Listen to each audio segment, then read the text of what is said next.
Hey guys, my previous recipe were buttermilk biscuits, and I told you in that video that I would have a video made of a vegan version of those biscuits, and that's what we're making today. We're making vegan buttermilk drop biscuits. Now the recipe is going to be very similar to the previous recipe, but I'm not using buttermilk and I'm not adding any heavy cream.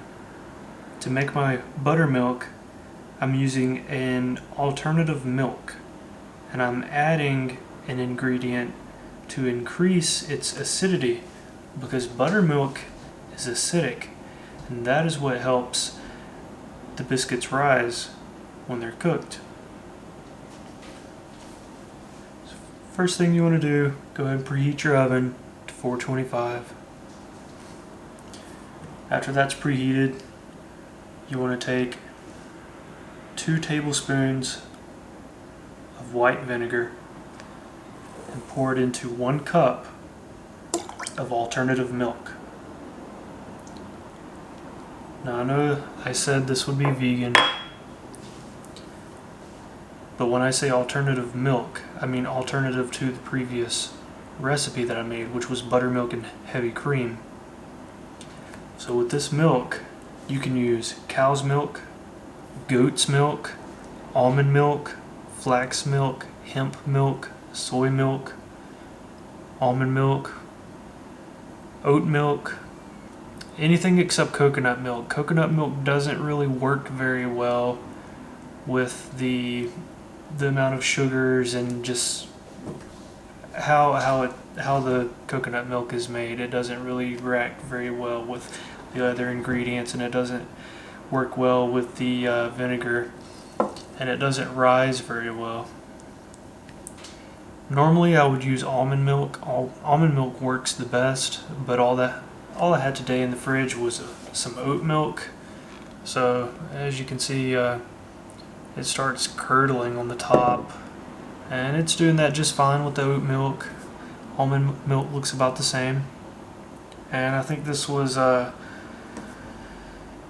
full fat, heavy, like a whole oat milk, so it's a little bit richer in flavor, so it kind of mimics that heavy cream, but you know, you can use whatever. I've used silk soy milk and silk almond milk in the past, and that's worked just fine as well. So you just want to set this over to the side, let it do its thing, give it a little swish around or a stir or whatever, and while that's doing its thing, you need to get your self-rising flour. Now if you don't have any self-rising flour, you can make self-rising flour by using all-purpose flour. For every 1 cup of all-purpose flour, you need to add 1.5 teaspoons of baking powder and 1/2 teaspoon of salt.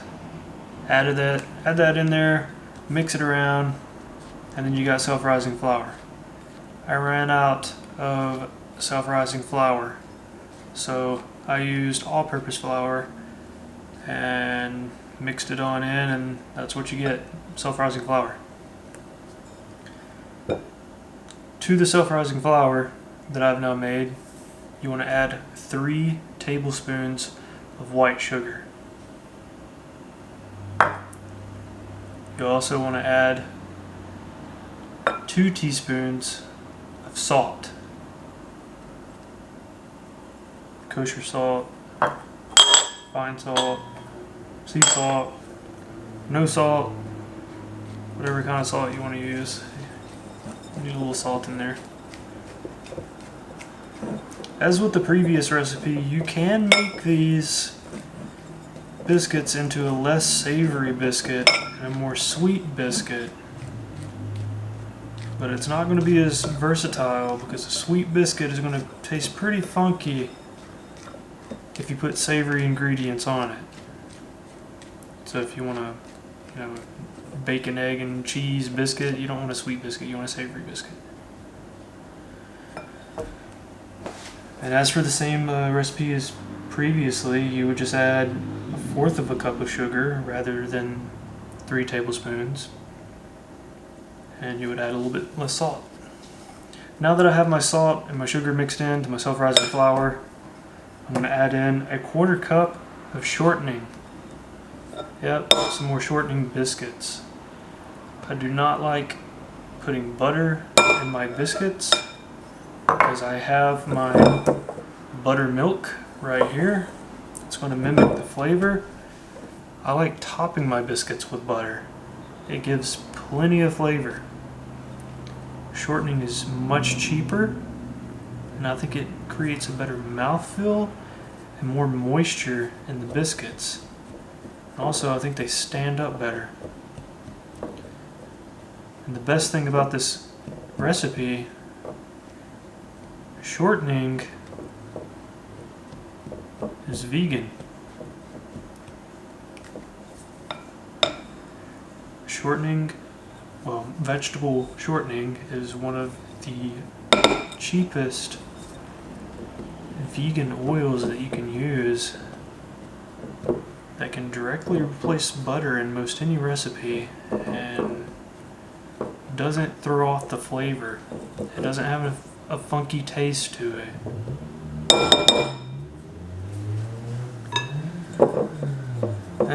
I like to get my hands in there and get them dirty.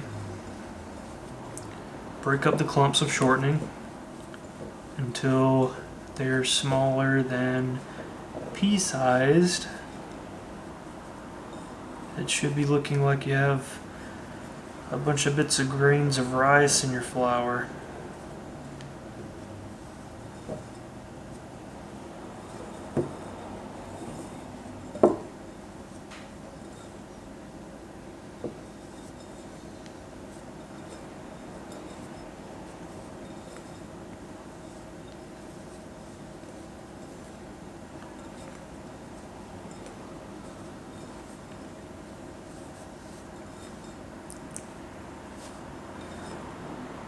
This recipe can also be made gluten-free with gluten-free flour,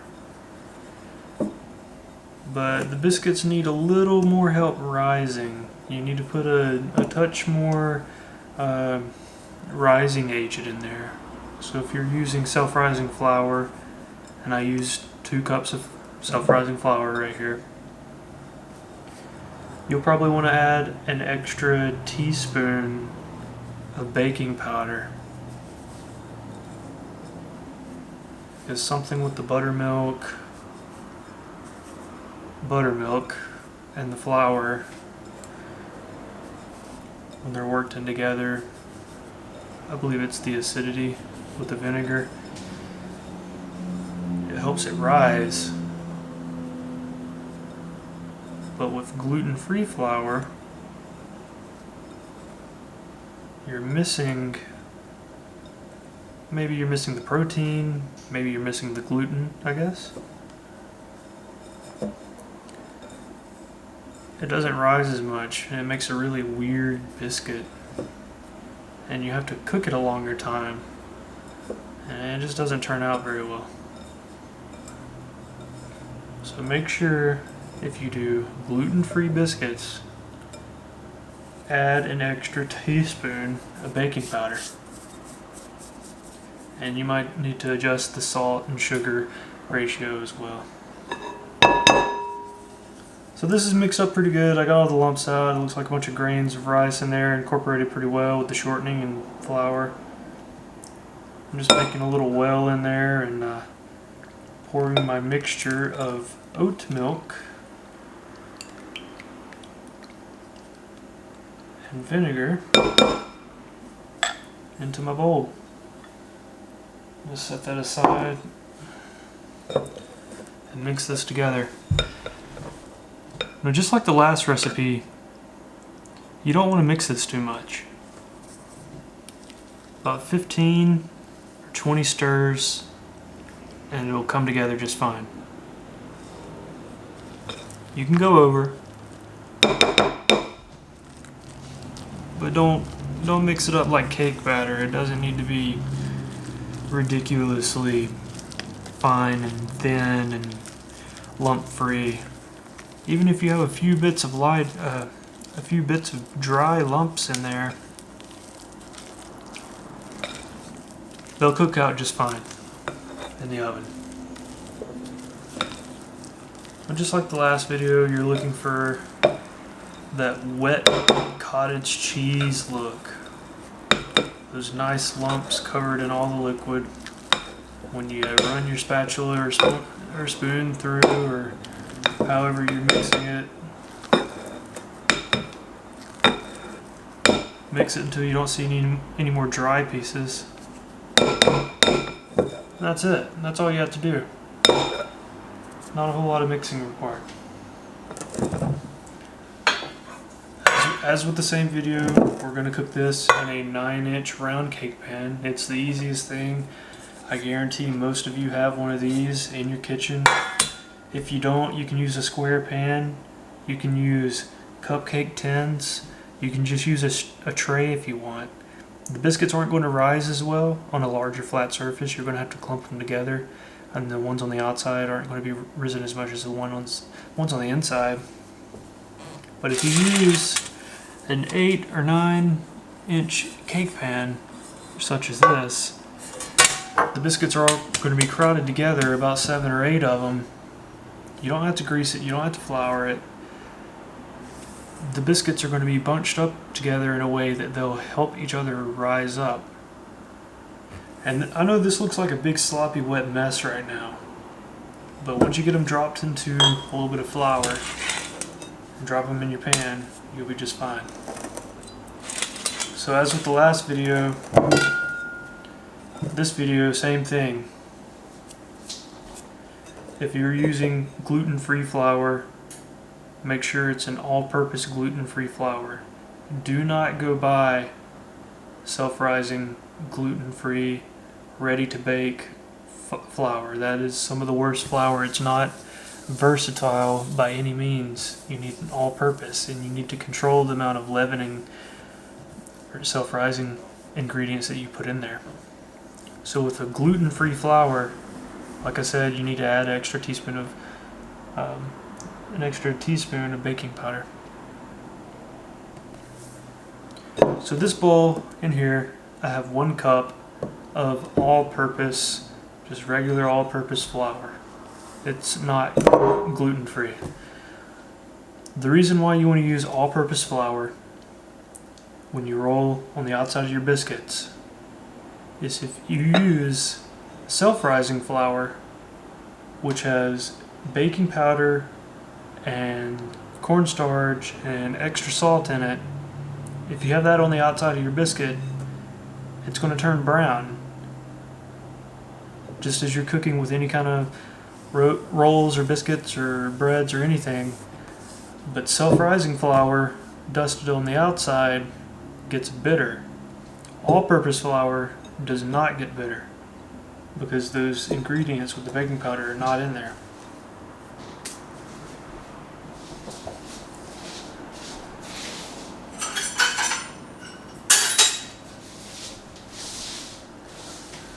So I'm going to take about a 1/3 cup or 1/4 cup, anything about this size, and I'm going to go for a scoop, not quite leveled, not quite rounded off, of my biscuit batter, and you plop it in your all-purpose flour. Might need a little bit of help, it's kind of sticky.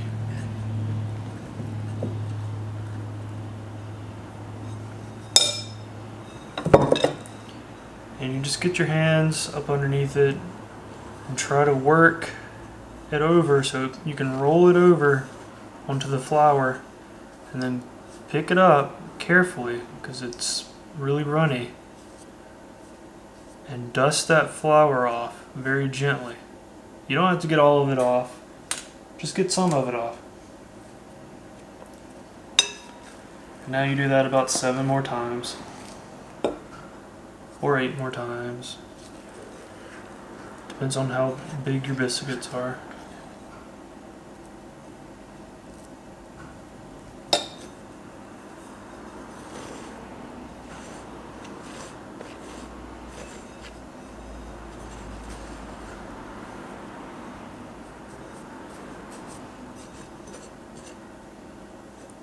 I'm not much of a bread maker, but I do like making biscuits.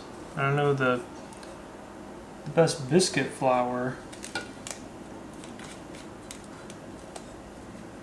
is a low protein flour.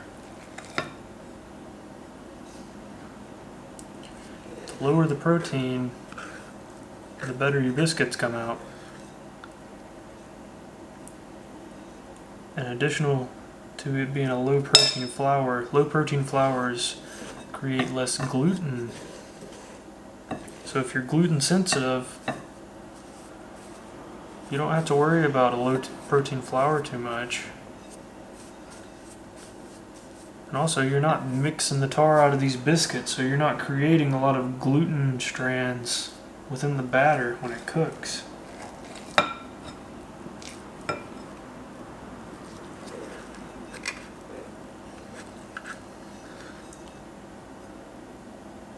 There's several brands out there, Pillsbury and King Arthur and Bob's Red Mill. I like using a brand called White Lily.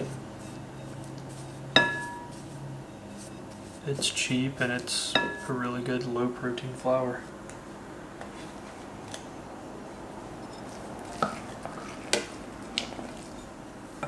But if you can't find anything that says low protein flour, you'll be alright. Just make sure you don't mix the tar out of your biscuits. They'll be fine.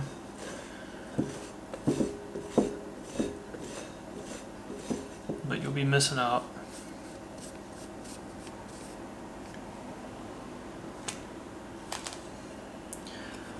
And like I said, you can use any kind of alternative milk that you want. Except coconut milk, because coconut milk is the devil.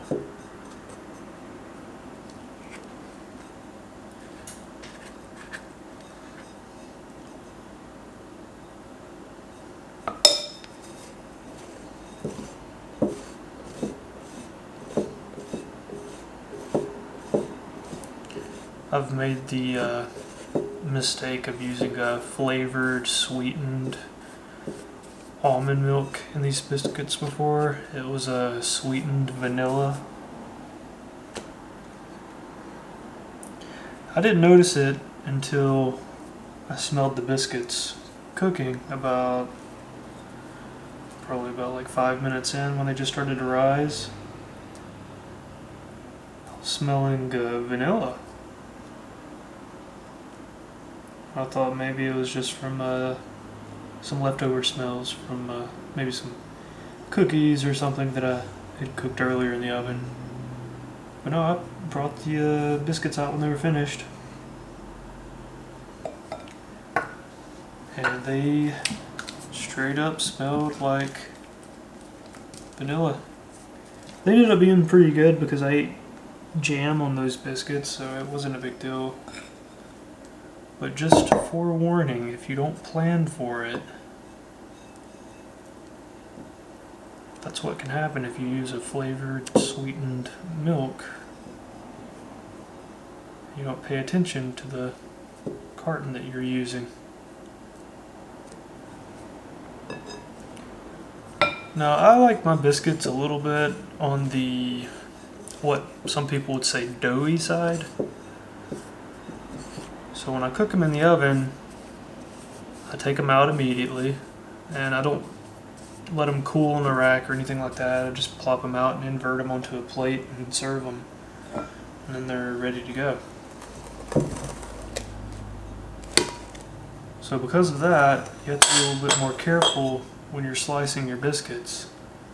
They're a little bit more delicate because the texture of the biscuit is extremely moist, and some people might say borderline undone, but it's perfect for me because that means you can put them in the refrigerator, or you can even freeze these for a month or 2 or 3. Not that they would last that long. You can take them out of the freezer, throw them in the microwave for a minute or 2, and they're not going to dry out. That's what I like about these. So if you want your biscuits traditional, ready to eat and fully done, just leave them in the oven after they're done, turn your oven off, turn off the temperature, and leave the biscuits in the oven for probably 2, 3, 4, 5 minutes. They're going to continue to cook. They're not going to raise up anymore, get any bigger, but they will steam out. The water will begin to steam out of the biscuits and you will get a slightly drier biscuit. And now my oven is up to temp. I'm going to throw these guys in for about 20 to 25 minutes, or until the tops are a nice golden brown. And then I'm going to pull them out and brush the tops with about a tablespoon of some vegan butter, and we'll see how it looks.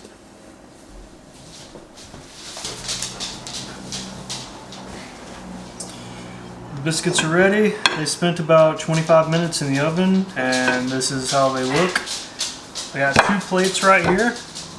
I'm just going to invert one just like this and re-invert it again. Oh, that fell out really nice and easy. Like I said, you don't have to grease the pan or flour it or do anything to it. With the amount of butter that you used, with the amount of flour that you used to drop the biscuits in, it'll come out clean like that every single time. Hot pan. And you just grab your second plate, put it on top just like that. Do another flip. Take this plate away. You get your vegan butter. You get your brushy brush. And you just go to town.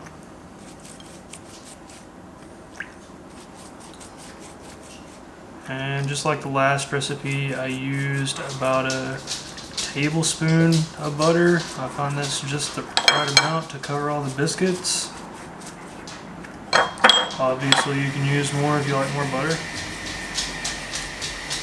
But we'll probably end up buttering the insides of these after we slice them as well.